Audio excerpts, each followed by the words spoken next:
Nobody prepares you for the moment you realize that a joke has a face, that somewhere behind the memes and the comment threads and the casual cruelty of strangers online, there is a person who wakes up every morning and has to carry what was said about her. For years, Keely Shaye Smith existed at the center of one of Hollywood's most sustained acts of public ridicule. Not because she had failed anyone, not because she had done anything wrong, but simply because her body changed after she had children, and the internet decided that gave it the right to comment. Meanwhile, the man standing beside her, Pierce Brosnan, the actor the world had anointed as the most enduring face of James Bond, aged into gray-haired dignity, while columnists wrote headlines about his wife as though she were a cautionary tale rather than a human being with a full life behind her. That contrast alone tells you everything about how celebrity culture actually functions, and this is the story of what lived underneath all of it, unseen and largely unacknowledged, for nearly 3 decades. Keely was never simply a wife. Before she ever stood beside Pierce Brosnan at any public event, she had built a genuine career in journalism, worked extensively as a documentary filmmaker, and committed years of her life to environmental activism, with a specific focus on ocean conservation and marine ecosystems. She had sat across from scientists and public figures and conducted interviews that required preparation, patience, and real intelligence. She had spoken with authority about causes that would outlast any tabloid cycle by decades. None of that appeared in the headlines when Pierce's name was attached to hers. What appeared was her body. Post-pregnancy weight gain, thyroid complications, and the ordinary physical changes that come with raising children and moving through time became public property in a way that no person, famous or otherwise, should ever be made to experience. During a Vogue interview in 2006, when the pressure had already been building for years, she drew her own line with a clarity that should have ended the commentary entirely. She said she had never hidden her curves, never dressed to make herself smaller or less visible, and had absolutely no intention of apologizing for the body she lived in. That was not a performance of confidence. That was a woman who had already decided, quietly and completely, that she would not perform grief for the benefit of strangers. Pierce never moved from his position. He called Keely stunning in interviews.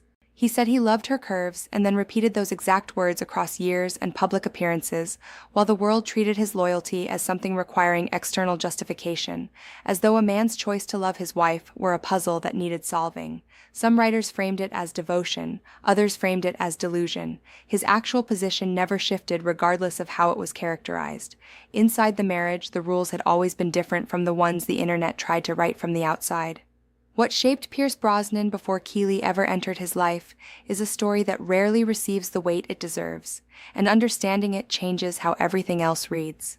He grew up in Ireland, and absence was built into the foundation of his childhood in a way that most people never fully recover from. His father left before Pierce could form any memory of him, and his mother departed for nursing work in London not long after, leaving him behind to be raised by his grandparents in a household where he had already learned, without being explicitly taught, that the people you count on can simply disappear. From those years, he developed the capacity to carry loneliness without letting it define him, and that quality would shape every relationship that followed. When fame arrived, it arrived alongside Cassandra Harris, the woman he married and built a real family with, adopting her children Charlotte and Christopher and raising a son named Sean together.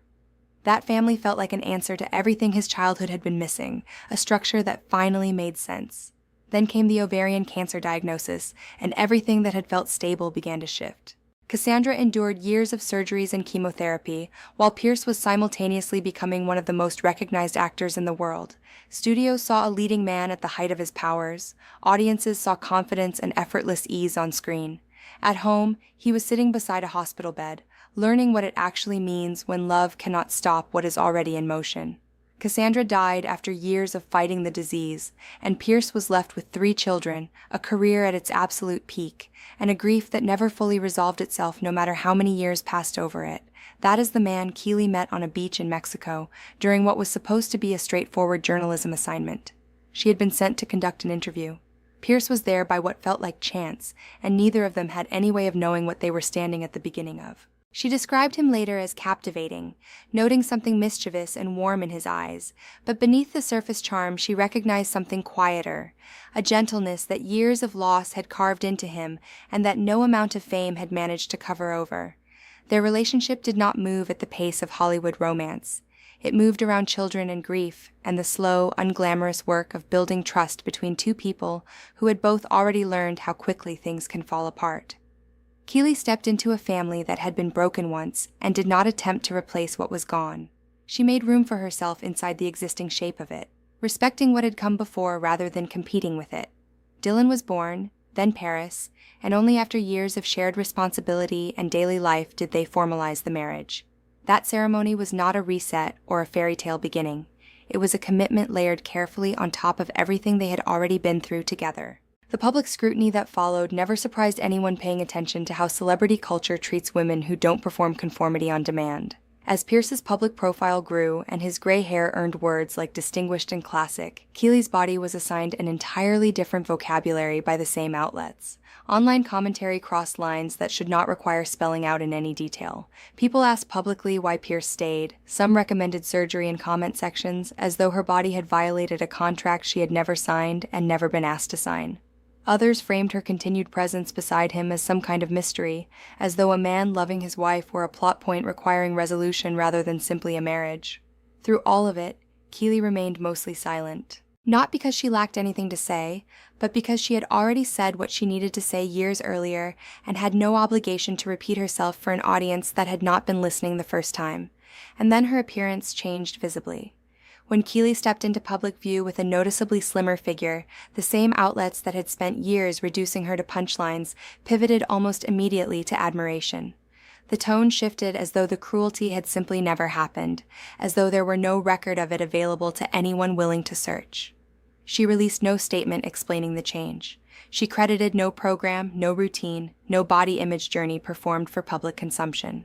She appeared, composed, and unhurried, and let the sudden reversal do what it always does in moments like that, which is expose the fact that none of the commentary had ever actually been about her. The applause that arrived was not about her health or happiness. It was relief that her body now sat closer to what the audience found comfortable, and that distinction reveals exactly how little any of the years of ridicule had been about her well-being in the first place. Pierce spoke about their marriage in terms that the celebrity press rarely had the patience to quote completely. He described growing old together as a spiritual journey, watching each other change across the years, the hair, the body, the slow and irreversible passage of time, and holding to the belief that what survives all of that physical change is the love that runs underneath it. Those were not new words. He had been saying versions of them long before anyone was paying sustained attention. What shifted in the public conversation around Keely was the audience's mood. His stated position on his wife had never moved. What the years of commentary never accounted for was what the marriage had actually been required to absorb. Charlotte, the daughter Pierce had adopted and raised from childhood, was later diagnosed with ovarian cancer, the exact disease that had taken Cassandra decades before. The loss returned with a precision that felt almost designed, as though grief had decided to make its point a second time using the same instrument. Pierce spoke publicly about Charlotte's death with a tenderness that revealed how completely the old wound had reopened, how some losses don't heal so much as they accumulate in layers.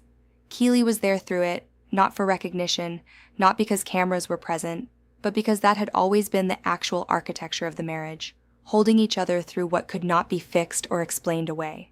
The story of Pierce Brosnan and Keely Shaye Smith is not a story about physical transformation, and treating it as one misses the only part that matters. The body the world applauded eventually was not more worthy of love or basic decency than the body they had spent years treating as a public punchline, and sitting honestly with that fact is the only way to engage with what actually happened here. Keely had always been a journalist, a documentary filmmaker, a committed environmental activist, a mother, and a partner to a man who had buried more grief than most people carry across an entire lifetime. None of those things became more real or more valuable when she lost weight. They had been real the entire time, and Pierce had been saying so, plainly and without performance, since long before anyone considered it worth listening to.